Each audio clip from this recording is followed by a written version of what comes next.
Nous commençons par vous remercier d'abord de vous être connectés en ce samedi. Je crois que nous sommes le 29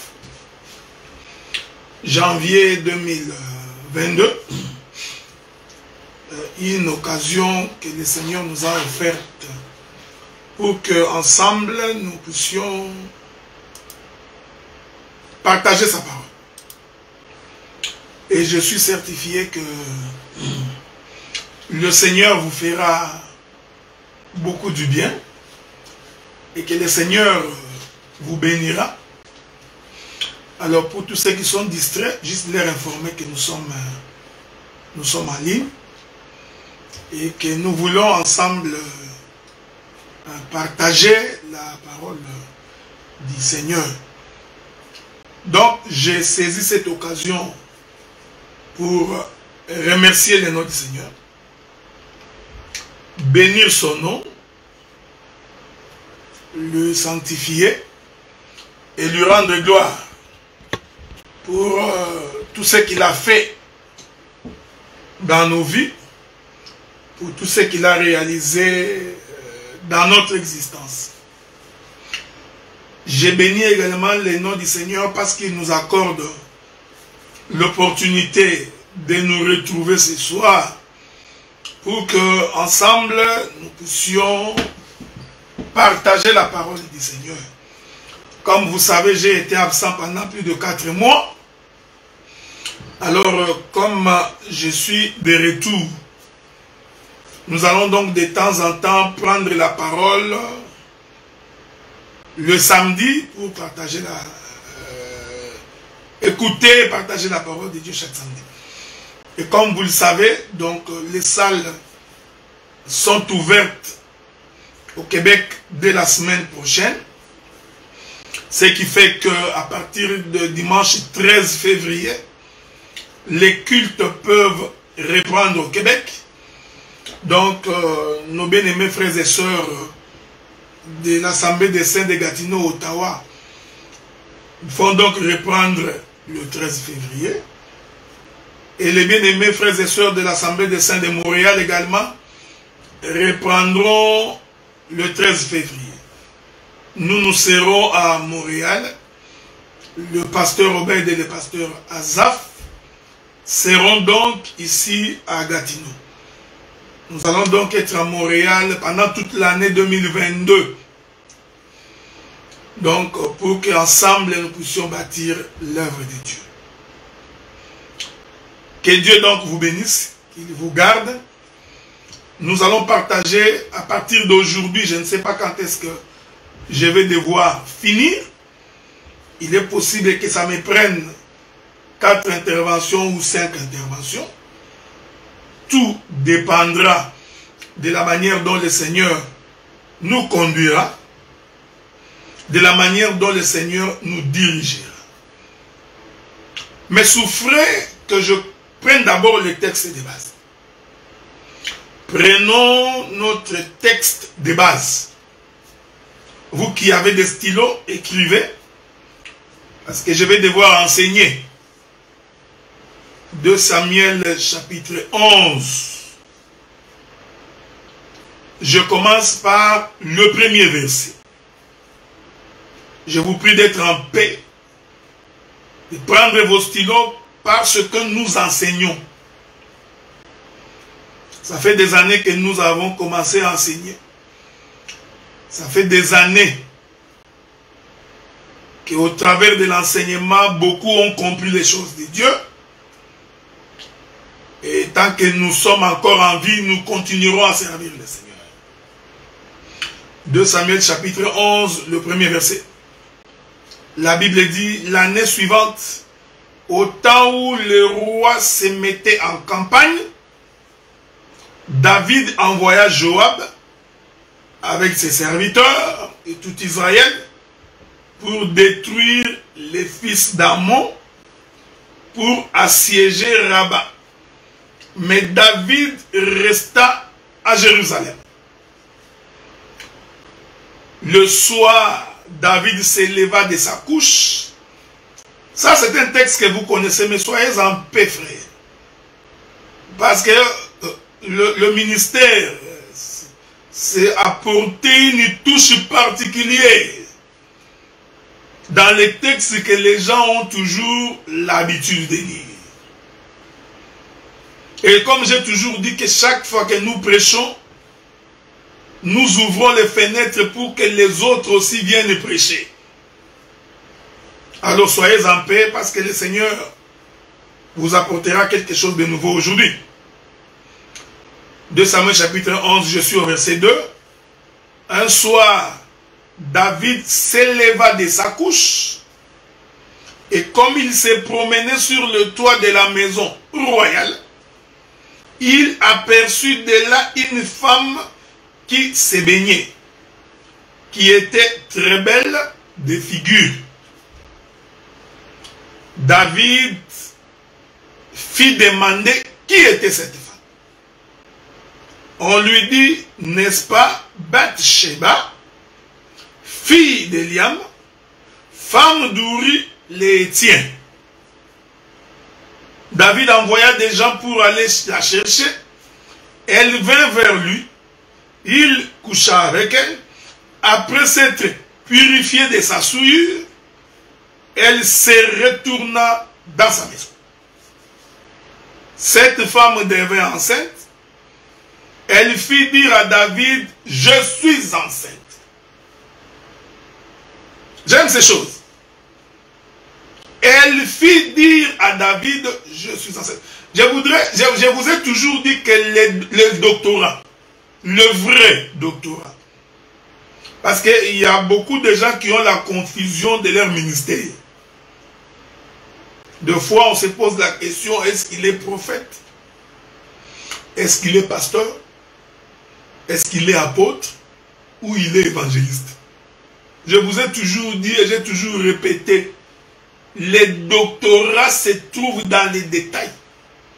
Dans des petites choses que tu ne peux pas imaginer qu'il peut y avoir un enseignement ici.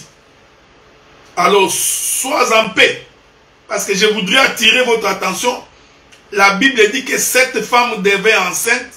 Elle fit dire à David. Précisez cela. Donc, ce n'est pas la femme qui a dit à David. Donc, j'aime ces choses. Elle fit dire à David, je suis enceinte. Alors David expédia cet ordre à Joab. Envoie Uri les tiens. Joab envoya Uri à David. Uri se rendit auprès de David, qui l'interrogea sur l'état de Joab. Avez-vous remarqué?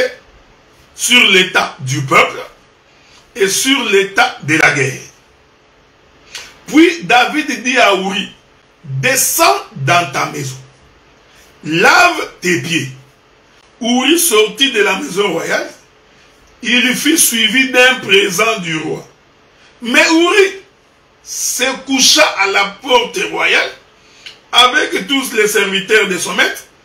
Il ne descendit point dans sa maison. Le verset 10, c'est là que je vais finir. Je suis d'abord en train de répéter les songes. Parce que les songes, c'est l'écriture. Une fois que nous répétons le songe, alors nous allons en donner l'explication et l'interprétation. Regardez. Verset 10. On en informa David. On lui dit, Uri n'est pas descendu dans sa maison. David dit à Uri, n'arrives-tu pas de voyage? Pourquoi n'es-tu pas descendu dans ta maison? Que le Seigneur vous bénisse. Qu'il bénisse la maison de tout un chacun de vous. Qu'il bénisse la lecture des Écritures. Et comme j'ai toujours dit, l'explication de l'Écriture. Vous savez, frère, répéter l'Écriture ne peut pas donner la vie éternelle. D'ailleurs, nos bien-aimés des catholiques répètent l'Écriture. Les différents rassemblements répètent l'Écriture. Donc, répéter l'écriture ne donne pas la vie. Je voudrais vous amener à comprendre des choses. Dire à quelqu'un que voler c'est mauvais ne donne pas la vie. Dire à quelqu'un que calomnier c'est mauvais, ça ne donne pas la vie. Dire à quelqu'un qu'il est un voleur, qu'il est un impudique, qu'il est adultère, dire ces choses ne donne pas la vie. Pourquoi? Parce que Israël connaissait ces choses. Israël connaissait la loi de Dieu. Israël connaissait que ça c'est mauvais, ça c'est bien. Israël avait cette connaissance-là. Mais Israël n'a pas reçu la vie. Ouais frère, c'est ce que nous voulons vous amener à comprendre, que le ministère se trouve dans l'enseignement. C'est-à-dire que la vie est dans l'enseignement. Donc, répéter quelque chose ne peut pas donner la vie au peuple, frère. Je vais essayer de donner quelques exemples pour que vous me compreniez assez bien. Il n'y a aucune église sur la terre, je parle ici des églises locales, qui encourage les gens au péché. Il n'y en a aucune. Si vous entrez dans toutes les églises, vous verrez les pasteurs en train de prêcher que voler c'est mauvais, calomnier c'est mauvais, la fraude c'est mauvais, prendre la femme d'autrui c'est mauvais, courir derrière les jeunes filles. Tout le monde répète ça. Ce n'est pas le fait de répéter ça à longueur de journée qui atteste que tu prêches l'évangile. Vous voyez? Parce que Israël a donné la loi à Moïse. Moïse n'était pas sauvé. Donc, quand on répète l'écriture noir sur blanc, en réalité, on ne donne pas la vie au peuple. C'est très important. Donc, la vie se trouve quand on dépouille l'écriture. Lorsque l'on déchire l'écriture, c'est à ce moment-là qu'on a la vie. Est-ce que vous comprenez? C'est pourquoi l'évangile n'est pas une prétention de ce que nous nous comportons bien que les autres. Quand bien même que se comporter bien par rapport aux autres est une bonne chose, mais ce n'est pas ça qui fait l'évangile que nous portons. D'ailleurs, quelqu'un peut vivre sur cette terre ayant entendu le conseil de son père. Il ne vole pas, il ne calomnie pas, il ne prend pas la femme d'autrui, il n'insulte pas, il n'est pas dans la magouille. Mais si cette personne ne croit pas à la parole, il va aller tout droit en enfer. Voyez? Donc, la prédication des 10 commandements, ça c'est prêcher Moïse. Voyez-vous, frère? Donc, c'est pourquoi Moïse dit aux enfants d'Israël, l'Éternel votre Dieu vous suscitera un autre prophète comme nous. Quiconque ne l'écoutera pas. Donc, cela veut dire que personne n'a écouté Moïse. Voyez-vous, frère? Donc, quand bien même que Moïse parlait, mais en réalité, personne n'avait écouté Moïse. Parce que Moïse vient leur dire, il faudrait qu'il y ait un autre prophète comme moi. Celui qui ne l'écoutera pas, alors celui-là sera ôté dans l'assemblée des saints. Remarquez cette chose. Je te salue mon bien-aimé Jean Didier Dingala. Donc, quand on répète Moïse, on ne prêche pas. Lisons une écriture. C'est ce que les frères souffraient que je vous lise une écriture. Les frères, je cherche ça. Ne vous en faites pas, je vous en paye. Nous allons trouver l'écriture calmement. C'est le frère Paul qui dit ça. Paul dit ça. Écoutez.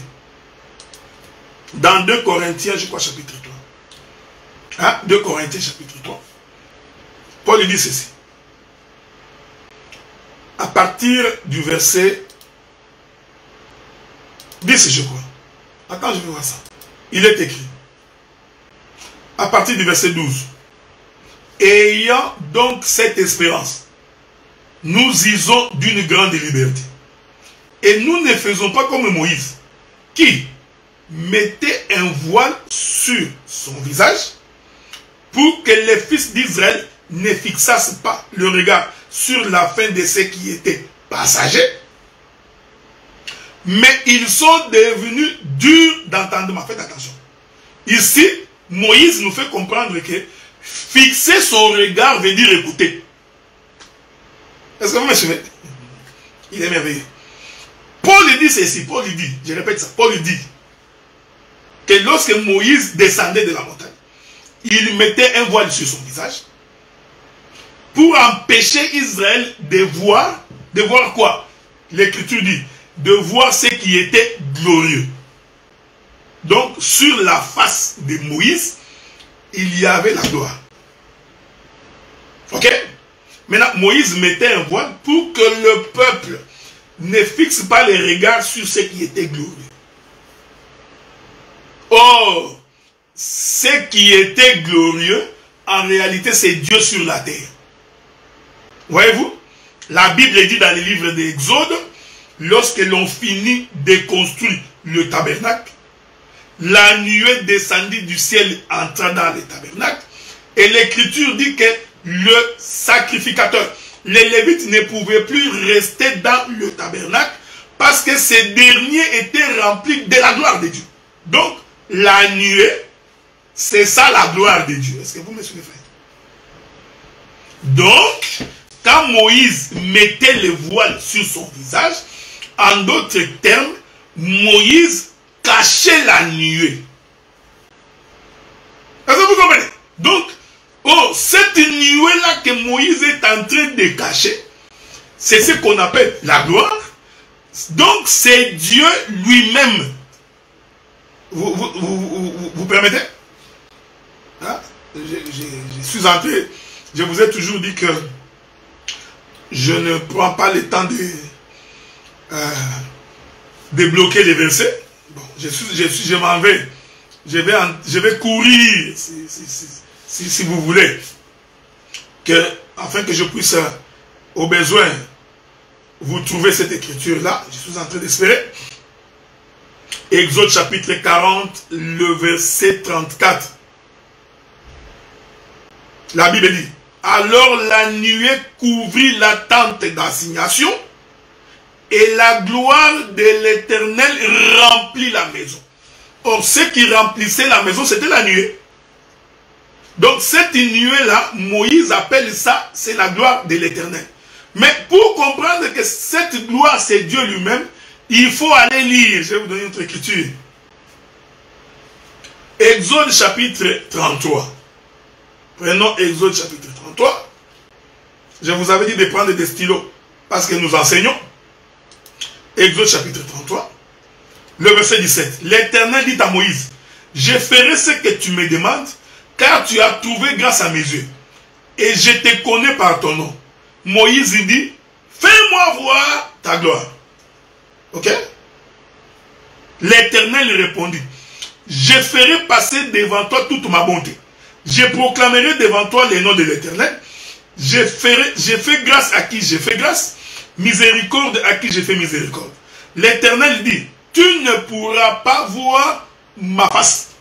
Donc, la gloire de Dieu, c'est sa face. Donc, est-ce que vous comprenez? Or, la face de l'homme, c'est l'homme lui-même.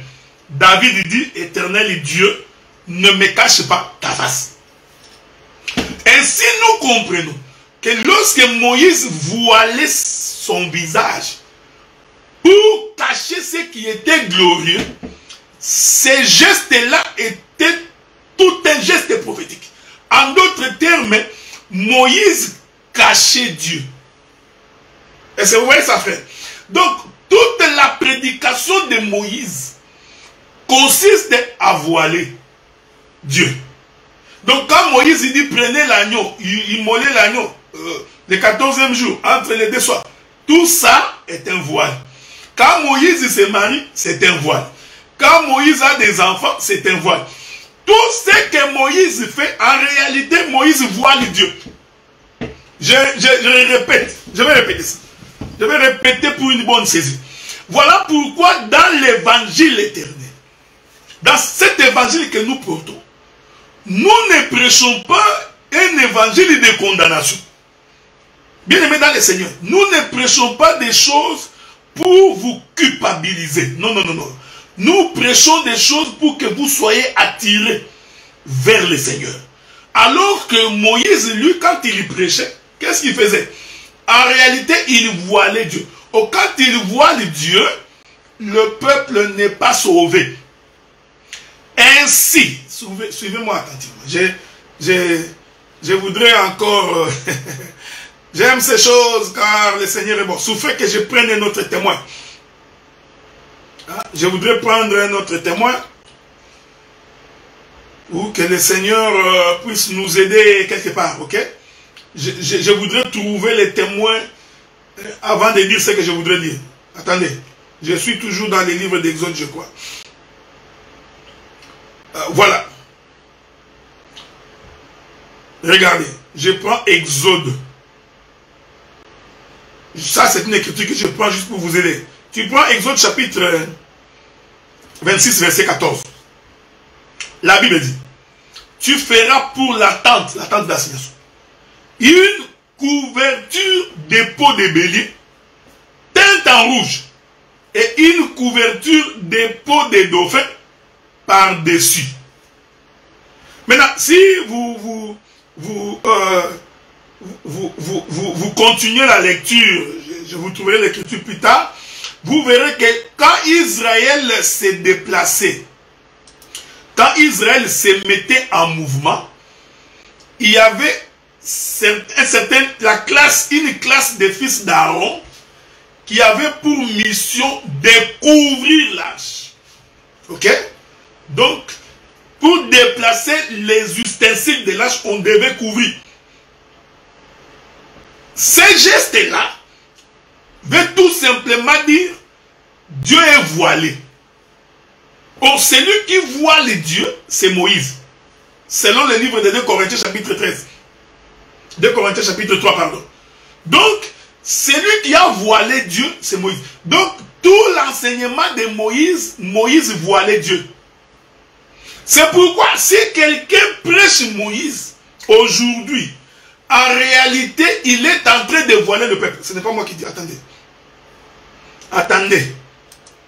C'est toujours le frère Moïse, c'est le frère Paul qui l'a dit. Hein? Attendez. C'est Moïse. Souffrez que je trouve cette écriture-là, avec votre permission, pour que les gens puissent bien nous faire saisir. Souffrez, souffrez. Je suis vraiment en train de vouloir chercher cette écriture-là. Parce que il y a le frère, si je ne me trompe pas, voilà, prenons Matthieu, Matthieu chapitre, j'aime la Bible répond à toutes les questions à bien aimé dans le Seigneur. Prenons Matthieu, Matthieu chapitre 23. Alors Jésus, parlant à la foule et à ses disciples, dit, les scribes et les pharisiens sont assis dans la chair de Moïse. La chair ici, ce n'est pas la peau. Ok? La chair ici, c'est là où on prêche l'évangile. Vous voyez? J'aime ces choses à faire. Lui, Moïse a dit, l'Éternel, votre Dieu, vous suscitera un autre prophète comme moi. Celui qui ne l'écoutera pas sera retranché de son peuple. Jésus lui vient, il dit au peuple, il dit, vous voyez les scribes et les pharisiens. Ces gens-là, ils sont assis sur la chair de Moïse. En quoi consistait la chair de Moïse? La chair de Moïse consistait à ne faites pas, ne faites pas, ne faites pas, ne faites pas. Vous voyez frère, hein? C'est pourquoi vous allez remarquer frère, quand il y a beaucoup d'interdictions, ça ne change pas les gens. Les gens ne changent pas parce que tu interdis, parce que tu fais des barricades. Non, non. Cela veut dire que tu n'as pas encore compris les ministères d'aujourd'hui. Vous voyez? Le verset 3 dit, faites donc et observez tous ceux qui vous disent, mais n'agissez pas selon leurs œuvres, car ils disent, ils ne font pas. Donc,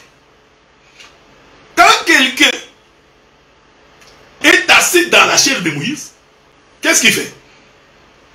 Il ne prêche que des interdits.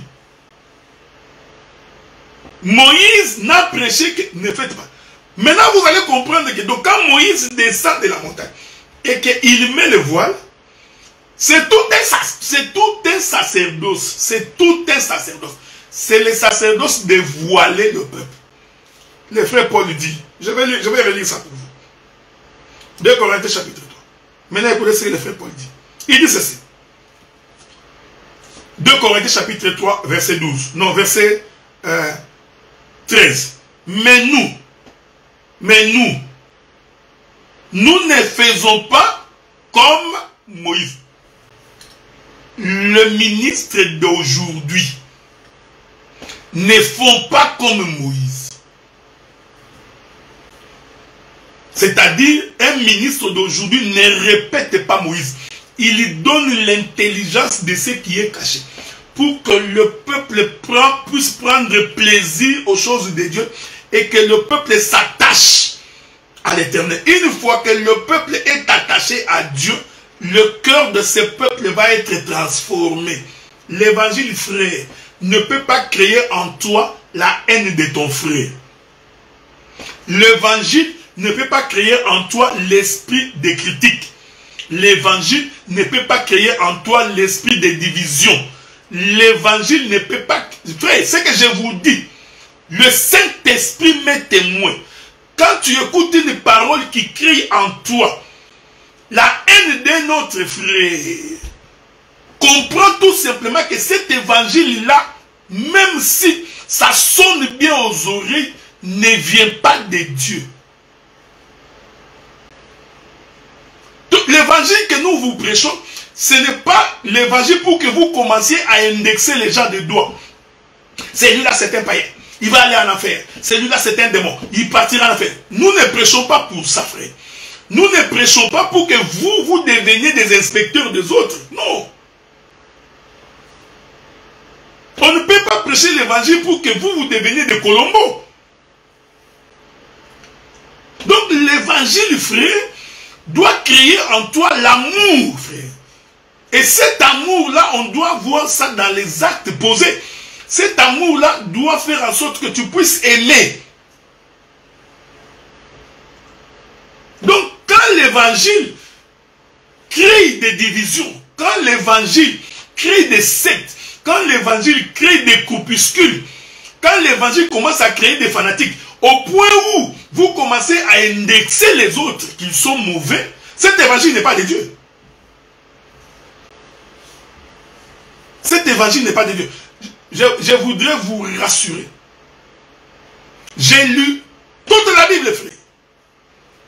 Je n'ai pas vu où Jésus a prêché pour que le peuple se divise. Jésus avait des problèmes avec les pharisiens et les scribes. Parce que eux, ils prétendaient être des prédicateurs, mais ils ne vivaient pas la parole de Dieu.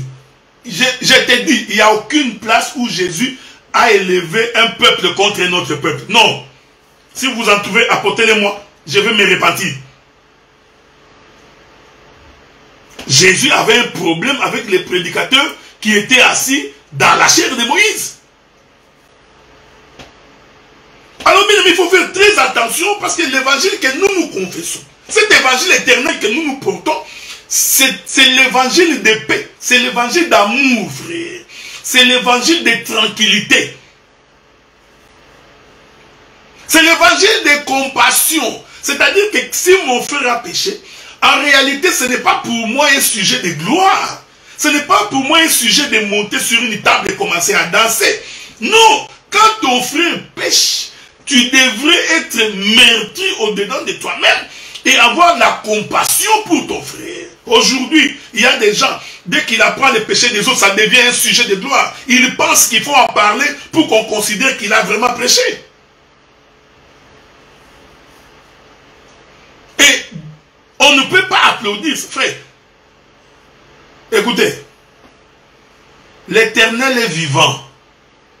Et je vous dis, servez l'Éternel avec intégrité et honnêteté. L'Éternel ne vous abandonnera jamais. Ça, c'est la confession de la foi. Celui qui sert Dieu dans la vérité, dans la sincérité, que les combats se lèvent à gauche ou à droite, l'Éternel te donnera toujours la victoire. Sans quoi tu seras dans les tourments. Donc nous ne prêchons pas, frère. Donc l'évangile ne peut pas être un objet de moquerie.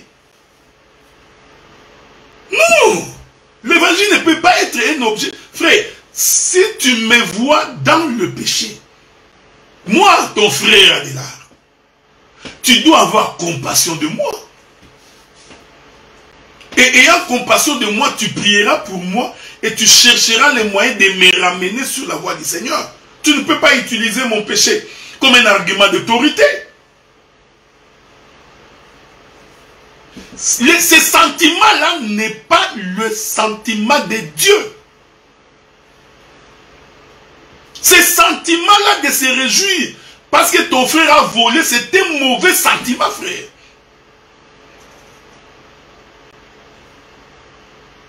Ce sentiment de te moquer de ta soeur, parce que toi tu as cru à l'évangile vrai, et qu'elle aussi n'a pas encore cru à cet même évangile, alors ça devient pour toi un sujet de moquerie, mais tu n'as pas Dieu. Tu n'as pas Dieu. Jésus était, quand la Bible dit que Jésus regardait la foule, et Jésus était ému de compassion. Je vais vous trouver cette écriture-là. Je me pose la question, quel est le sentiment qui anime les hommes d'aujourd'hui? Lisons ça. Souffrez. Je ne sais pas si je vous ai toujours dit que je ne bloque pas des versets, donc je suis en train de chercher ces versets-là, mais je crois que je vais la trouver quelque part. Si je ne trouve pas, vous allez m'aider. À moins que vous décidiez de ne pas m'aider, mais je trouverai toujours, parce que le Seigneur est vivant. Attendez. Souffrez, hein. Souffrez, je cherche calmement cette écriture-là. Et le Seigneur aidant, je pourrais trouver cette écriture-là. Allons voir ça. Bon. Je cherche cette écriture-là. Souffrez, hein, souffrez. Bien aimé dans le Seigneur, il faut faire attention parce que vous risquez de vous éloigner du royaume. Vous risquez de vous éloigner de ce que le Seigneur voudrait que vous soyez. Je prends le livre de Luc. Je prends le livre de Luc. La Bible dit ceci. Luc chapitre 7. Le verset 13. Nous lisons. Le Seigneur l'ayant vu, fut ému de compassion pour elle et lui dit, ne pleure pas. Vous savez, frère, donc quand quelqu'un est en difficulté, ça ne peut pas être pour toi un sujet de joie, mais vous ne pouvez pas, frère. Je vais prendre encore une autre écriture. Matthieu chapitre 20, le verset 29. Lorsqu'ils sortirent de Jéricho, une grande foule suivit Jésus. Et voici deux aveugles assis au bord du chemin. Je n'entre pas dans les interprétations. Ici, je suis d'abord en train de vous exhorter. Qui sont ces deux aveugles assis sur le bord du chemin? L'aveugle, c'est celui qui ne voit pas. C'est celui qui est dans les ténèbres. S'il y a ton frère qui est dans les péchés parce qu'il ne voit pas, tu ne peux pas te moquer de lui. Ça ne peut pas être pour toi un sujet de joie ou un sujet de gloire. Si un homme de Dieu se méconduit, ça ne peut pas être pour toi un sujet de gloire. Je le dis et je le répète. Si aujourd'hui je tombe dans les péchés, mon bien-aimé frère, ma bien-aimée soeur, tu ne peux pas te réjouir parce que ce sentiment-là n'est pas de Dieu. Si tu me vois en train de me perdre, tu as l'obligation de prier pour moi, de me porter dans le cœur, parce que ton frère est en train de se perdre. Mais aujourd'hui, frère, beaucoup de gens se réjouissent. Ils prennent le temps de se réjouir parce qu'un homme de Dieu est tombé. Vous savez, même Saoul qui voulait la mort, vous savez la Bible, même Saoul qui voulait la mort de David, frère, Saoul, il voulait la mort de David, Saoul. Il a cherché par tous les moyens pour faire mourir Saoul. David. David a même eu l'occasion de le tuer, si c'était toi. Qu'on te dise seulement que le frère Adela est sorti avec une femme. Vous allez me lapider. Vous prendrez une machette, vous couperez ma tête, quoi. David a eu Saoul entre ses mains.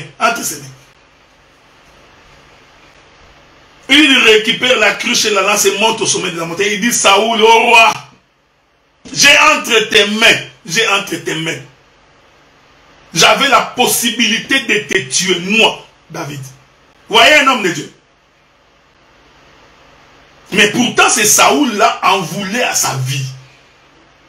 Il en voulait à sa vie. Saoul a cherché David pour le tuer. Mais le sentiment qui nous anime aujourd'hui n'est pas un bon sentiment. Le jour où Saoul est mort, parce que Saoul est mort le même jour avec son fils, Jonathan. Le jour où Saoul est mort, David a organisé un deuil. Et il a dit que les héros sont tombés. Il a eu compassion. La Bible dit même qu'après le deuil de Saoul, David va convoquer les gens pour savoir comment est mort Saoul. Expliquez-nous de quelle manière Saoul est mort. Bien-aimés dans le Seigneur, nous avons une mission à remplir sur la terre.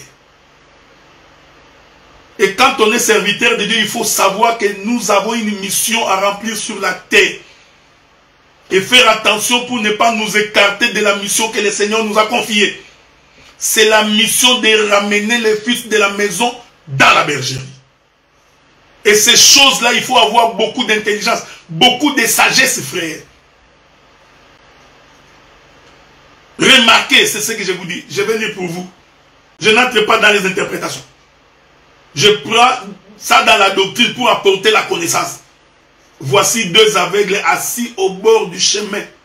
Entendirent que Jésus passait.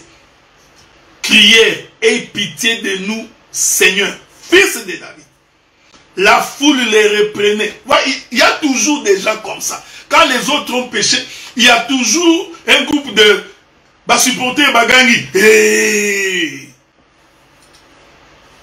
L'évangile, va supporter Bagangi. Hey! À chaque deux petits mots, va supporter Bagangi. Hey! Et vous pensez que c'est ça l'évangile, quoi? Ça, c'est l'évangile de ce chèque-là. Il suffit de rien. Va supporter. Non! Bien aimé, arrêtez ces choses-là. C'est pas bon.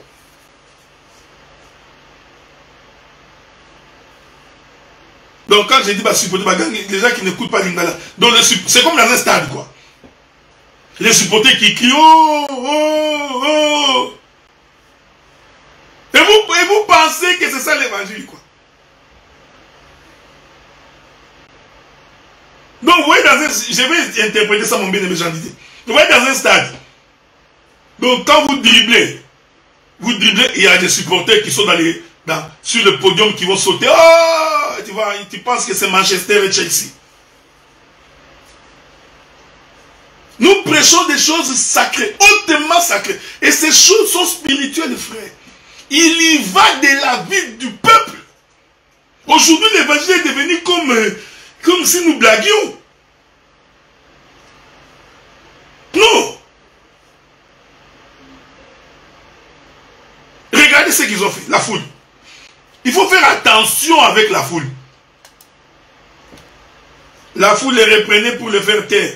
Quand ils crièrent plus fort, « Aie pitié de nous, Seigneur, fils de David », Jésus s'arrêta, les appela. « Que voulez-vous que je fasse ?» Il lui dit, « Seigneur, que nos yeux s'ouvrent, émus de compassion. » Je n'interprète pas. Parce que ces deux aveugles-là représentent deux peuples. Deux peuples assis tout au bord du chemin. Le bord du chemin ici, c'est les prophètes. Mais ils ne voyaient pas, tous les deux. C'est ce qui nous arrive quand nous péchons, quand nous sommes loin de Dieu, quand nous nous méconduisons, quand nous bronchons, c'est ce qui nous arrive.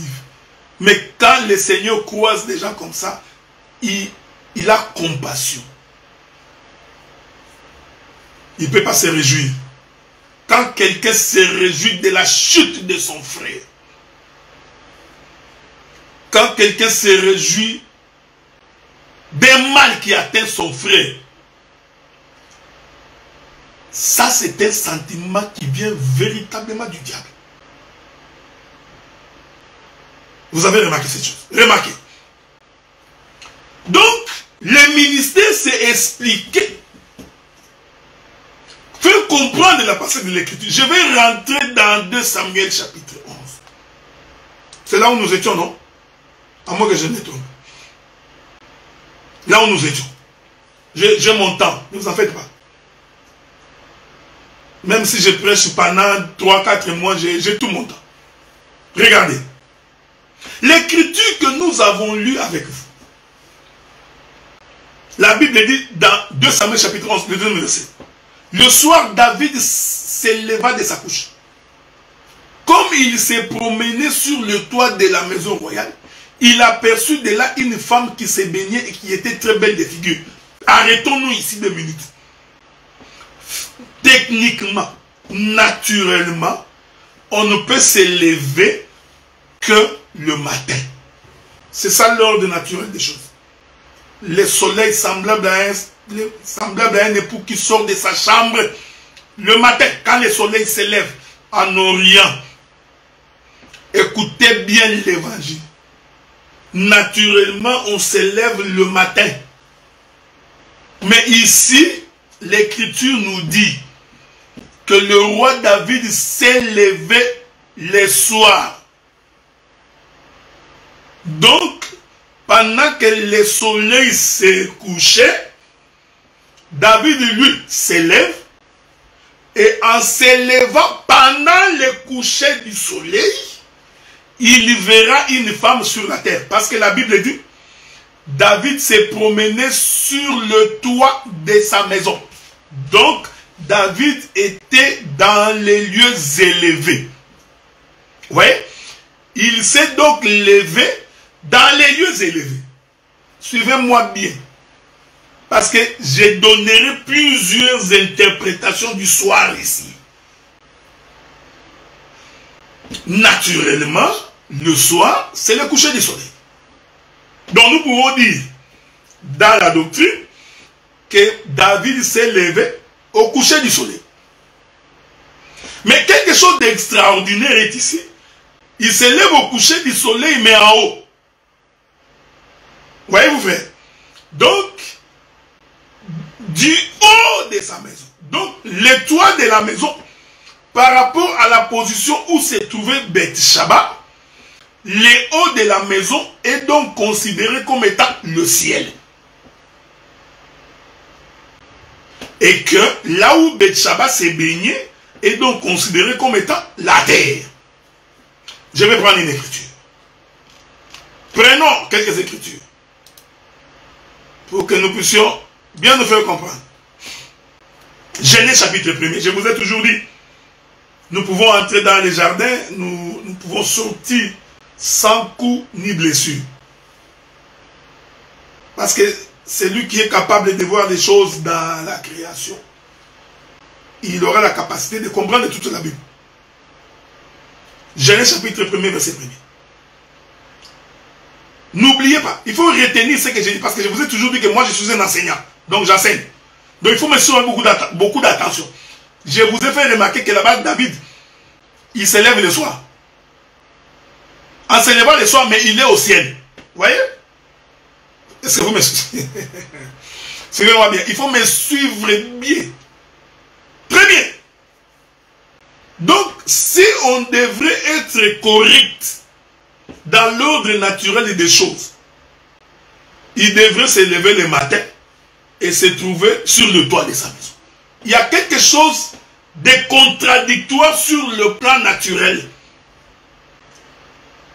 Il se lève le soir, mais il est au toit de sa maison. Oh! Le toit de la maison par rapport à la position du ciel, c'est en bas. Donc le toit est en haut, la terre est en bas. Donc nous pouvons dire que ce monsieur de David s'est levé du ciel. Est-ce que vous comprenez? Donc il s'est levé du ciel. Donc il ne s'est pas levé sur la terre. Vous comprenez? Donc il s'est levé du ciel. Je prends Genèse chapitre 1er. Genèse chapitre 1er. Suivez-moi avec beaucoup d'attention parce que nous, ça c'est l'évangile vrai. C'est que nous prêchons. Le vrai. Qui peut te permettre de commencer à bien voir. Et si le Saint-Esprit t'aide, tu commenceras à bien voir clairement. Très clairement même. C'est pourquoi quand je prêche, je prends mon temps doucement. Petit à petit, mollo, mollo, jusqu'à ce que tu verras. Je ne suis que dans le deuxième verset de 1 Samuel chapitre 11. C'est le soir que David s'élève. Je vous ai dit que c'est contradictoire dans l'ordre naturel des choses. On ne peut pas s'élever le soir. On ne peut s'élever que le matin. Ce qui est aussi très étonnant ici, c'est que lui, David, en s'élevant, il s'élève du toit de sa maison. Je vous ai dit que le toit de la maison, c'est le ciel. C'est en haut par rapport à l'endroit où Beth-Sheba s'est baigné. Parce que Beth-Sheba s'est baigné en bas. Donc Beth-Sheba était sur la terre, alors que lui, David, était au ciel. Donc il s'est levé du ciel. Donc les soirs ici, vous voyez l'évangile là? Les soirs ici, dans 2 Samuel chapitre 11, ces soirs-là, veut tout simplement dire le ciel. Il est merveilleux. Regardez maintenant. Genèse chapitre 1er. Genèse chapitre 1er. Parce qu'on ne peut pas s'élever au soir. On se lève le matin. Donc, ce soir-là, suivez-moi bien, hein, attentivement. Parce que ce soir-là va représenter beaucoup de temps. Ce soir-là va d'abord par rapport au fait que David s'est levé. Ce soir-là représente le ciel. Ce soir-là représente le matin. Bon, suivez-moi bien. Genèse chapitre 1er. Je répète ça. Premier verset. Au commencement, Dieu créa les cieux et la terre. Célébrons le mariage des Écritures. L'homme quittera son père et sa mère et s'attachera à sa femme. Nous sommes en train de célébrer ce mariage-là maintenant. C'est 2 Samuel chapitre 11. C'est ça l'évangile éternel, frère. Le pourquoi de l'écriture. Quand est-ce que ça s'est passé? Comment la chose s'accomplit? Et quel est l'endroit que tu as utilisé pour attester de ce que tu veux? Là où tu as ramassé l'écriture. Maintenant, je viens vous trouver là où j'ai ramassé l'écriture. L'écriture pour confirmer que ce soir-là, c'était matin. J'aime ça. Au commencement, Dieu créa les cieux et la terre. Ah, donc au commencement, Dieu commence par là. J'aime ces choses, alléluia. Donc au commencement, Dieu créa les cieux et la terre. Au commencement ici, veut dire que Dieu vient de s'élever. Est-ce que vous me suivez? Donc ici, le commencement, Dieu vient de s'élever. Ouais, parce que quand quelqu'un s'élève, il vient de commencer. Voilà. Quand quelqu'un s'élève, c'est ça son commencement. Tu vois, quand tu dormais, tu étais mort. J'aime ces choses. Donc quand tu t'élèves, c'est le commencement. Donc vous comprenez ici, frère? Vous comprenez? C'est ça David qui s'élève. Mais vous allez voir que ce soir-là, c'était matin. Qu'est-ce qu'il fait? Au commencement,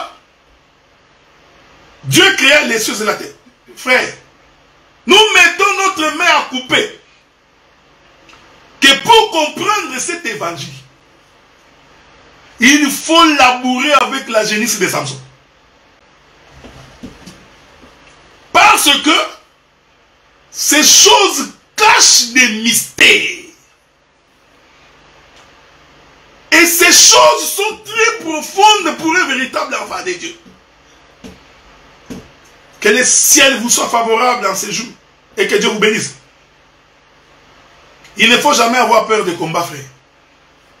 Nous sommes rassurés que les gens insulteront. Nous sommes rassurés qu'ils feront de faux témoignages. Ça, nous le savons. Et nous savons le pourquoi. Nous savons le pourquoi. Regardez. Au commencement. C'est-à-dire Dieu vient de s'élever. Ici. Le commencement veut dire Dieu vient de s'élever. Tout comme David qui s'élève. Mais c'est David là. Il s'élève le soir. Mais je veux dire que ce soir-là était matin. Or, quand Dieu vient au commencement, David dit, l'Éternel Dieu habite les cieux. Oh Dieu, même les cieux des cieux ne peuvent pas te contenir. Donc, Dieu vient du ciel. Hein? Il commence sa course par le haut. C'est pourquoi il dit au commencement, Dieu créa les cieux. Vous voyez? Il a commencé par les cieux. C'est très important. C'est très important. Il faut aimer l'évangile, frère. Parce que cet évangile est une guérison pour ceux qui sont malades. Et j'ai pris le Saint-Esprit que pendant que nous parlons, que la vie de quelqu'un soit transformée. Que la vie de quelqu'un soit changée. Que tu sentes la mouvance du Saint-Esprit pendant que nous prêchons l'évangile. J'aime ça. Regardez. Maintenant, écoutez ce que nous dit le verset 2. La terre était informe et vide. La terre, vous voyez? Dieu n'a pas fait mention des cieux. Il crée les cieux et la terre, mais quand Dieu arrive au verset 2, il précise ce qui est sur la terre. Il dit, la terre était informe et vide. Faites attention, parce que je vais virguler. Il y avait des ténèbres à la surface de la Bible. Et Moïse précise, l'Esprit de Dieu s'est mouvé au-dessus des eaux. J'aime ça. Ça là, tu n'as pas vu. Tu n'as pas vu. Je vais te donner les yeux pour que tu voies. Je te ramène. Je vais d'abord te ramener chez David. Je vous ai dit que David s'est levé dans l'écriture noir sur blanc. Les songes. Il se lève le soir. Il se promène du haut du toit de sa maison. Je vous ai dit que c'est contradictoire. Parce qu'on ne peut pas se lever le soir. Donc on se lève le matin. Je vous ai donné la précision que le toit de la maison par rapport aux positions où se trouvait Beth-Shaba, le toit de la maison c'est le haut, c'est le ciel. Donc Beth-Shaba était en bas. Il ne faut pas oublier ça. C'est un bagage qu'il faut prendre entre tes mains. Marche avec ça, frère. Parce que nous entrons dans la maison du roi où on fait du vin afin que tu puisses boire et t'enivrer. Nous t'emmenons pour que tu boives et que tu t'enivres. Regardez, regardez. Regardez. Quelque chose d'extraordinaire, on nous précise que la terre était informe et vide. Là, il n'y a pas de problème. Maintenant, deux points. Quel évangile. Voyez, frère, nous-mêmes les 2 points là. Faites attention. Il y avait des ténèbres à la surface de l'abîme. Oh, donc, s'il y avait des ténèbres à la surface de l'abîme, c'est que nous sommes le soir. Avez-vous remarqué? Avez-vous constaté ça? Parce que pour qu'il y ait ténèbres, il faut que le soleil ait couché. Suivez. J'explique pourquoi David s'élève le soir. L'élevé de David qui dit que David s'élève le soir, c'est cette portion de l'écriture qui dit il y avait des ténèbres à la surface de l'abîme, virgule, l'Esprit de Dieu. Cet Esprit de Dieu là, c'est David. Hein? l'Esprit de Dieu s'émouvait au-dessus des eaux. C'est ça David qui se promène sur le toit de sa maison. Avez-vous remarqué? Je vais répéter ça. Je vais répéter ça pour que tu digères. Pour que tu fasses une bonne digestion. Donc on peut te donner du thé avec de la tisane pour que tu digères bien. Donc, quand l'Écriture dit que David s'est levé le soir, ce soir-là, je vous ai dit premièrement, explique la position de Dieu qui vient du ciel au commencement. Mais le même soir aussi détermine un temps. Quel est ce temps? C'est le temps où il n'y a que des ténèbres à la surface de l'abîme. Et la promenade de David là qui marche sur le toit de sa maison. C'est ça l'Esprit de Dieu qui est en train de s'émouvoir au-dessus des eaux. Remarquez. Parce que l'Esprit de l'Éternel qui se déplace là, c'est ça les regards de David qui voit Bathsheba. Remarquez cette chose.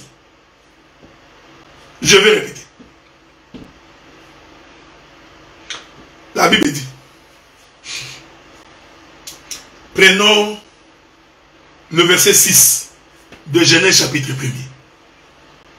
Dieu dit qu'il y ait une étendue entre les eaux, qu'elle sépare les eaux d'avec les eaux. L'Éternel est beau. Il est merveilleux. Dieu fit l'étendue. Il sépara les eaux qui sont au-dessous de l'étendue d'avec les eaux qui sont au-dessus de l'étendue. Cela fut ainsi. Dieu appela l'étendue ciel. Il y eut un soir, il y eut un matin. Ce fut le deuxième jour. Verset 9. Dieu dit que les eaux qui sont au-dessus du ciel se rassemblent en un seul lieu et que le sec paraisse. Cela fut ainsi. Donc, en réalité, quand l'Esprit de Dieu s'est mouvé au-dessus des eaux, cet Esprit de Dieu était à la recherche de la terre, laquelle terre était sous l'eau. Il a fallu donc que Dieu dise aux eaux de se rassembler en un seul lieu afin de permettre à la terre de sortir. Donc, en réalité, l'Esprit de Dieu a appelé la terre. Est-ce que vous me suivez? Donc, l'Esprit de Dieu a dit à la terre, terre, sors des eaux. Alléluia. J'aime ces choses. Rentrons dans 2 Samuel chapitre 11. 2 Samuel chapitre 11. Je vais maintenant expliquer c'est quoi rassembler les eaux qui sont en dessous, en un seul lieu, et que les secs apparaissent. Hein? Que les secs apparaissent. J'explique ça maintenant dans 2 Samuel chapitre 11. Je prends le verset 3. J'aime ça. Le verset 3 dit ceci. David fit demander. Ah, vous voyez? Donc c'est David là qui est en train de faire demander. Il souffle un vent. Ça fait du bien. Ça fait du bien. David fit demander qui est cette femme? À qui est-ce que David a demandé? À qui? Tu vois c'est pourquoi nous disons, frère, l'évangile que nous portons, c'est l'évangile éternel, c'est l'évangile vrai. Parce que nous avons la réponse. Qui sont ces gens à qui David a posé la question? J'aime ces choses. Il est merveilleux. Nous avons les noms de ces personnes à qui David a demandé. Il a demandé quoi? Qui est donc cette femme? Tu vois, c'est ça le doctorat. Tu vois ce petit détail là, tu passes pas. C'est pourquoi un docteur, il suffit qu'il soit concentré, attaché à la parole, craignant Dieu, il ne peut pas manquer de prédication. Je ne peux pas manquer de prédication. Faites attention, je ne peux pas.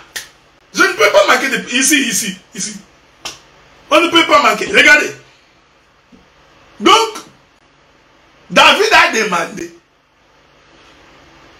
Regardez. David lui fit demander qui est cette femme. On lui dit, n'est-ce pas Bathsheba, fille d'Eliam, femme d'Uri, l'Héthien. Regardez le verset 4. David envoya des gens pour aller la chercher.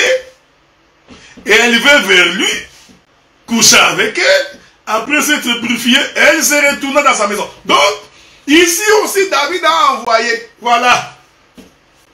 Donc, d'abord, il demande. Il pose la question. On lui répond. Ensuite, il envoie. Il dit, allez me chercher cette femme. Je rentre dans la création. J'aime ces choses. Rentrons dans la création. Ah, déjà, je vais finir bientôt. Bon, je ne suis pas pressé. Rentrons dans la création, frère. Rentrons dans la création. Bon. J'aime ça. Regardez. Je prends. Il est merveilleux. Verset 9. Dieu dit. Vous voyez, quand Dieu dit là, c'est toute une question qu'il pose, qui est donc cette femme. Parce que ici, Bathsheba était sous l'eau. Parce que la Bible dit que Bathsheba s'est baignée. Donc, Bathsheba était dans l'eau. Donc, cette Bathsheba qui était dans l'eau, il faut retenir ce que j'ai dit parce que si tu ne comprends pas ça, tu ne comprendras pas pourquoi Uri s'est couché sur la porte du roi. Pourquoi Uri n'est pas parti dans sa maison. Tu ne comprendras pas. Donc, Bathsheba s'est lavé, il était dans... Donc, Bathsheba, c'était la terre qui était dans l'eau. Bon, vous savez, voulez-vous qu'on définisse les eaux? Ce sont des choses que vous connaissez, non? Apocalypse dit, on pose la question, Jean pose la question, que signifient ces eaux? On répond à Jean que les eaux que tu vois, ce sont les peuples, les nations, les langues. Donc, les eaux ici, c'est le monde. Vous voyez? Jésus dit à Pierre, Pierre, je ferai de toi un pécheur d'homme. Donc Jésus identifie la mer, les eaux, comme étant le monde. Ok? Donc, cette Bathsheba qui est en train de se baigner dans les eaux qui sont en dessous. Voyez-vous? Donc, Bathsheba était dans la terre, dans le monde, et il s'est baigné, elle s'est baignée. C'était la terre qui était dans l'eau. Vous voyez? Maintenant, cette terre-là, David pose la question, qui est donc cette femme-là que je vois? Je vous informe que celui auprès de qui David a posé la question, ce sont ses serviteurs. Voyez-vous? Parce qu'il était le roi, il avait des serviteurs. Donc ici, David représente Dieu. Et les gens auprès de qui David pose la question, ce sont les serviteurs. Voyez-vous? Je vais enfoncer le clou. En réalité, c'était Moïse. Celui auprès de qui David pose la question, c'est Moïse. Pourquoi j'ai dit que c'est Moïse? Mais rentrons dans Exode chapitre 4. Rentrons. Oui, frère. Rentrons dans Exode chapitre 4. Moïse se retourna pour voir un buisson ardent qui ne se consumait pas. L'Éternel apparaît et il dit à Moïse, j'ai vu. Donc la présence, écoutez-moi bien, donc la présence de Moïse permettait à Dieu de confirmer par Moïse qu'il a vu. C'est ça qu'il dit à Dieu. Donc j'ai vu Israël. J'ai vu Israël. Vous voyez frère, hein? C'est ce que David disait. David a vu Bathsheba. Qui est donc cette femme? Donc Dieu aussi a vu Israël. Mais au lieu d'aller directement chez Israël, Dieu passe par Moïse. Ici, Moïse représente les serviteurs. Et c'est à ces serviteurs-là que Dieu va dire, allez me chercher Bathsheba. Est-ce que vous comprenez ce que nous disons? Oh, celui qui est allé chercher Israël en Égypte pour le faire sortir, c'est Moïse. Donc nous comprenons que le serviteur qui sont allés prendre Beth-Shaba, tous ces serviteurs représentent tout un sacerdoce. Il est merveilleux. Est-ce que vous comprenez? Il représente toute une maison. Je vais descendre, je vais finir dans 5 minutes parce que je voudrais vous prendre beaucoup de temps. Je voudrais finir par une exhortation. La mission que l'Éternel confie à ses serviteurs, c'est d'aller chercher son épouse. Nous n'avons aucune autre mission à remplir sur la terre. L'évangile ne consiste en rien d'autre que d'aller chercher qui est cette femme qui est dans le monde, frère. Qui est cette femme qui patauge dans le péché. Qui est cette femme qui est en dehors de la maison royale. Dieu nous pose à nous les serviteurs la question. Aujourd'hui, qui est donc cette femme dans le monde? Et nous disons, c'est la femme d'Ouri. Ne vous en faites pas, je vais venir. J'expliquerai qui est Ouri. Qui est donc cette Ouri? Je balancerai la nuée de plusieurs manières. Qui est donc cette Ouri dont il est attesté que Beth-Shaba est sa femme? David dit, allez-y, mais la chercher. Bien-aimés dans le Seigneur, Dieu nous a confié qu'une seule mission. Retirer l'épouse du Seigneur dans le monde. La prédication, le but de l'enseignement ne doit avoir pour point culminant que amener l'homme à abandonner la vie du péché. Frère, tu ne peux pas croire à cet évangile devenir encore plus pécheur. Pendant que je parle, toi tu le sais. Tu sais ce que la vie que tu mènes en privé, en catimini. Tu le sais. Mais tu tapes ta poitrine que moi j'ai Dieu. Tu le dis. Les sentiments qui t'animent, maintenant que je parle là. Il y a même des gens, l'évangile va créer en lui la haine. Il a tellement la haine qu'il ne voudrait même plus écouter son frère. Il ne voudrait même plus. Il ne voudrait même plus écouter son frère. Quel est cet évangile qui a créé en toi la haine de ton frère? Est-ce que tu comprends ce que je dis? Remarquez ce que je dis, ce que la Bible dit. Quel est cet évangile qui crée en toi la haine? Ce texte-là, c'est toute la Bible. Donc, ici, le serviteur, auprès de qui Dieu pose la question, il représente tout un sacerdoce. C'est-à-dire, c'est Moïse. Je vais expliquer que Moïse, c'est tous les prophètes. Moïse lui-même et tous les prophètes sont dans Moïse.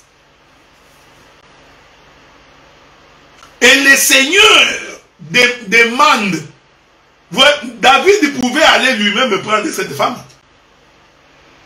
Mais qu'est-ce que David fait? Il envoie les serviteurs. Ici, je suis d'abord en train d'expliquer les choses de Dieu. Dieu nous a confié la mission de ramener son épouse dans sa maison.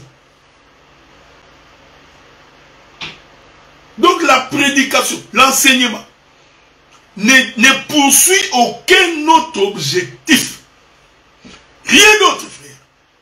Amener l'homme à la repentance. Et pour ramener l'homme à la repentance, ça se fait au moyen de l'enseignement. Frère, personne ne peut se repentir sans l'enseignement. Vous voyez, ici, est-ce que j'ai insulté quelqu'un? Ai-je traité quelqu'un de païen? Non.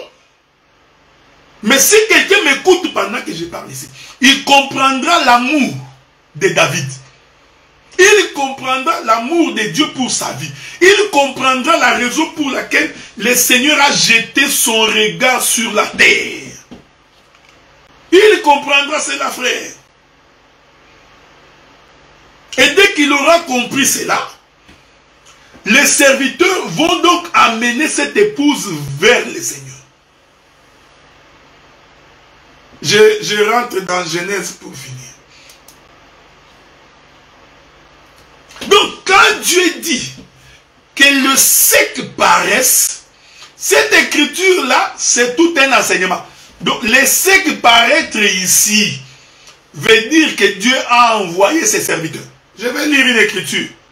Lisons, parce que des fois quand je parle comme ça, tu dis que tu n'as pas compris. Vous voyez, le sec apparaître là, c'est l'envoi des serviteurs. Lisons l'écriture, frère. On va lire l'écriture. Prenons le livre de Job. Je commence par Job. Job chapitre 26. Lisons ça. Le verset 7. Il étend le septentrion sur le vide. Job 26, verset 7. Il suspend la terre sur les néants. Il y renferme les eaux dans ses nuages. Et les nuages n'éclatent pas sous leur poids. Il couvre la face de son trône. Il répand sur lui sa nuée. Ça c'est Dieu. Il a tracé un cercle à la surface des eaux. Est-ce que vous me suivez? Donc quand Dieu disait que les secs apparaissent, dire là veut dire que Dieu a pris sa main, il a fait un cercle. Donc la main ici, c'est les serviteurs de Dieu. Ouais, quand vous lisez Genèse, vous n'allez pas voir ça. Parce que c'était un voile, c'est ce que je vous avais dit. Moïse a voilé beaucoup de gens. Donc toute la prédication de Moïse était un voile. Ça c'est Moïse qui a voilé. Parce que c'est Moïse qui écrit Genèse. Donc quand la Bible dit que les secs apparaissent, ce n'est pas un simple verset. Les secs apparaître là, c'est tout un enseignement. Maintenant, je suis allé toucher Job pour donner l'intelligence de ce verset. Dis-moi comment tu peux m'attraper. Je marche avec beaucoup de témoins comme ça. Tu m'attraperas où? Regardez. Il a tracé un cercle à la surface des eaux. Comme limite. Ah, j'aime ces choses. Donc, le tracé là avait pour mission de tracer une limite entre la lumière et les ténèbres. Donc, on doit tirer un peuple et tracer un cercle. Vous voyez, j'aime ces choses. Ajoutons une autre écriture. Comme j'ai toujours dit, l'abondance des biens ne nuisant pas, surtout pour celui qui sait en faire un bon usage, ajoutons une écriture. J'aime ça. Ah, il est merveilleux, hein? Proverbe chapitre 8. Proverbe chapitre 8. Nous lisons le verset 26. Il n'avait encore fait ni la terre, ni les campagnes, ni les premiers atomes de la poussière du monde. Lorsqu'il disposa les cieux, ça c'est Genèse chapitre 1er. Au commencement, Dieu créa les cieux et la terre. Vous avez vu, hein? Il disposa les cieux. J'aime ça. Merveilleux. J'étais là. Lorsqu'il traça un cercle à la surface de l'abîme. Ah, donc Dieu, au commencement, quand la Bible dit, j'ai relis ces versets-là pour vous, il est écrit, verset 9 de Genèse chapitre 1er, Dieu dit que les os qui sont au-dessous du ciel se rassemblent. Vous voyez, frère? Ce n'est pas que Dieu avait dit comme ça et les autres se sont rassemblés. Non, la main de Dieu. Vous allez voir, frère, il est merveilleux. Le Dieu de gloire, j'aime ça. Donc, Dieu dit que les autres qui sont au-dessous du ciel se rassemblent dans un Seigneur. Et que le sec apparaisse. Cela fut ainsi. Remontons le verset 5. Dieu appela lumière jour, il appela ténèbres nuit. Ainsi, il y eut un soir, il y eut un matin, ce fut le premier jour. Verset 4. Dieu vit que la lumière était bonne. Dieu sépara la lumière d'avec les ténèbres. Dieu a fait cette séparation par la main. Ce n'est pas moi qui dis, c'est Proverbe qui le dit. Job aussi le dit. Donc Dieu a tracé un cercle pour délimiter la lumière d'avec les ténèbres. Cette écriture ici, c'est Genèse chapitre 1, verset 4. Donc la main de Dieu a donc créé cette délimitation. Ainsi nous comprenons. Vous voyez frère, hein, j'aime cet évangile. Quelle virgule. Ainsi nous comprenons les serviteurs de David qui sont allés récupérer Beth-Sheba. En réalité, c'est ça la main de Dieu qui crée une délimitation entre les ténèbres avec les lumières. J'aime ces choses, je vais finir par un verset. Je voulais finir depuis longtemps, mais quand ça coule toujours. Bon, quand l'onction, au lieu de dire que le panier circule, moi je préfère dire que l'onction coule encore, ok? Attendez. Laissez-moi trouver une écriture que j'ai. Je cherche. Attendez, souffrez, hein? Souffrez.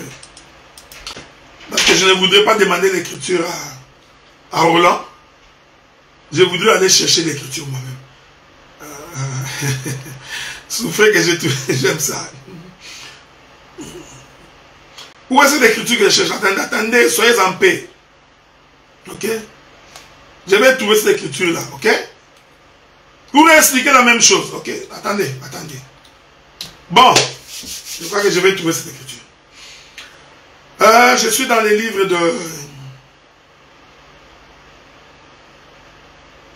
de Matthieu. Ah, pourquoi je... J'aime ça. Matthieu chapitre 14. C'est là qu'on finit, ne s'en faites pas. Les versets allaient venir. Matthieu chapitre 14, ok? J'ai pris ce témoin pour confirmer que David qui se lève le soir, c'est tout un temps. Regardez frère, il est merveilleux.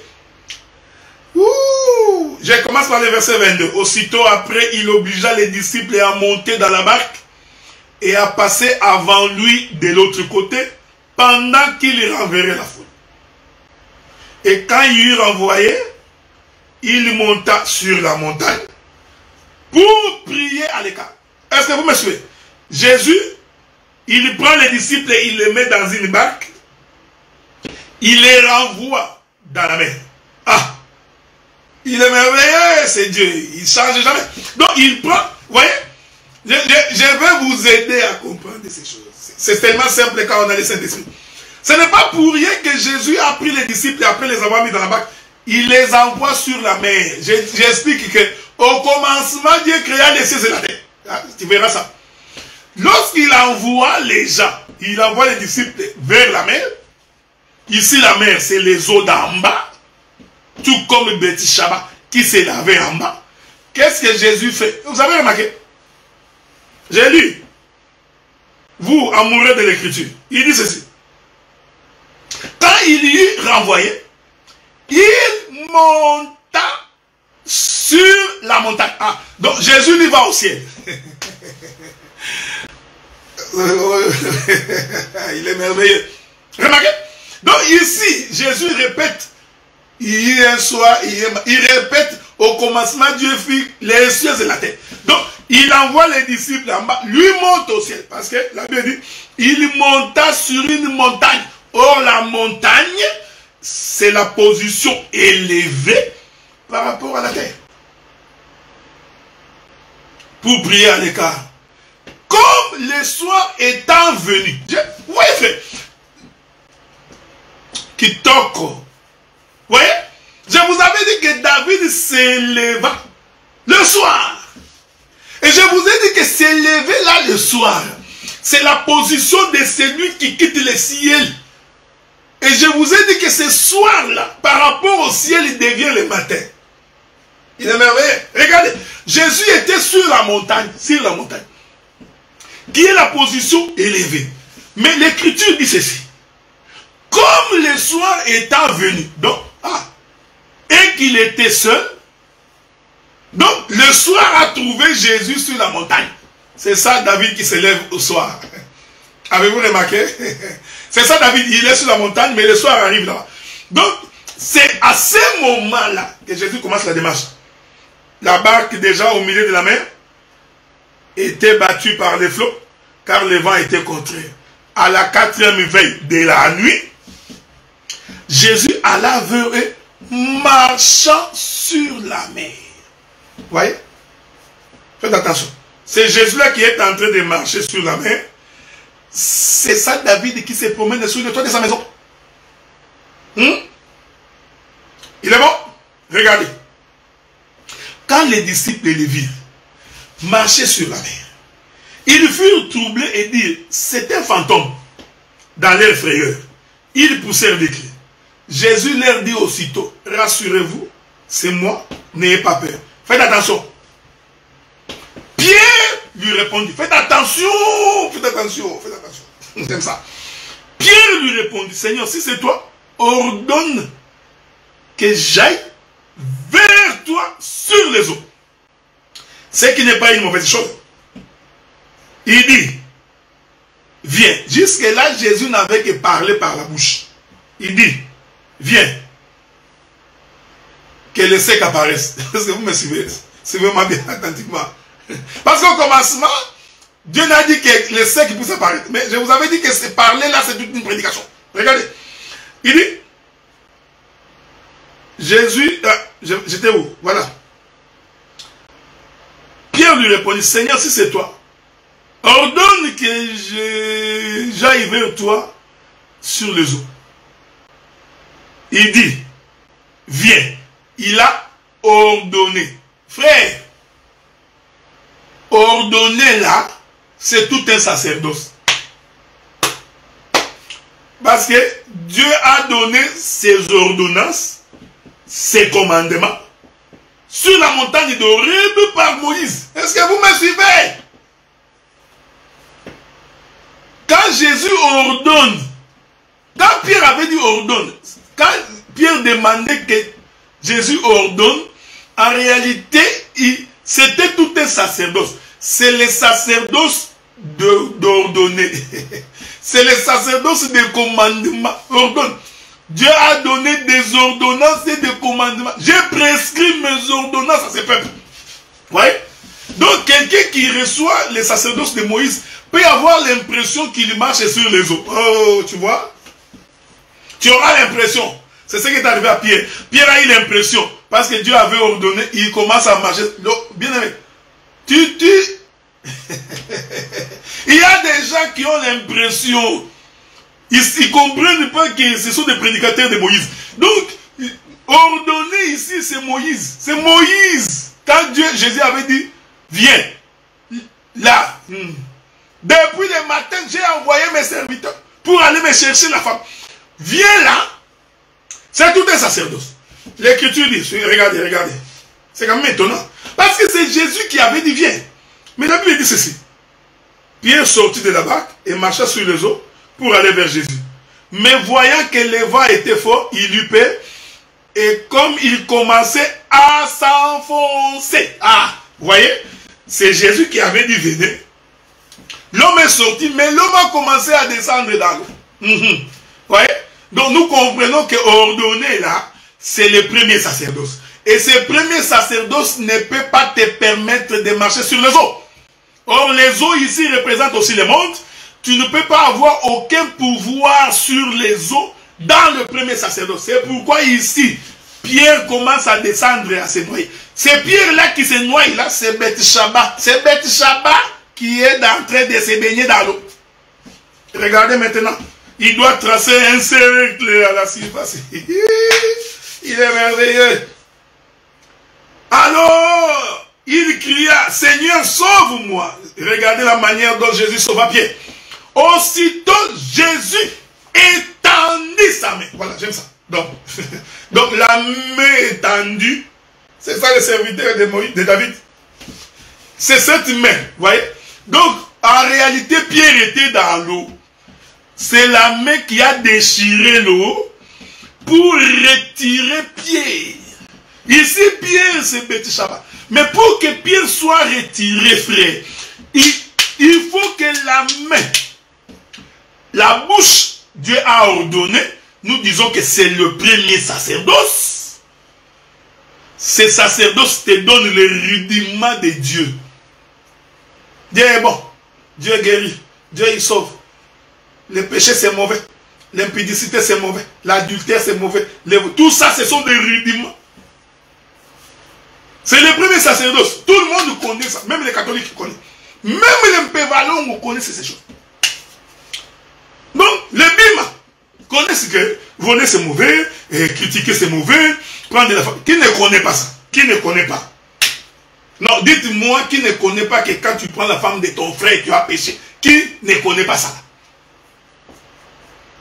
Même Zamiampung, vous connaissez. Même nos frères, tout le monde connaît. Personne n'ignore ces choses. C'est ça le premier sacerdoce.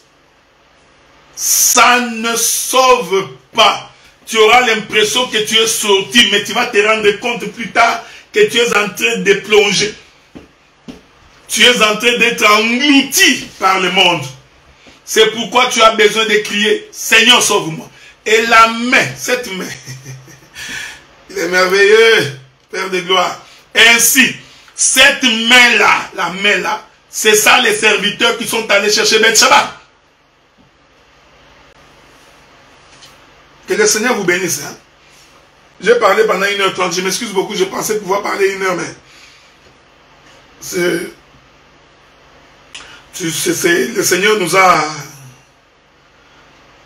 a amenés dans les labyrinthes de Salomon.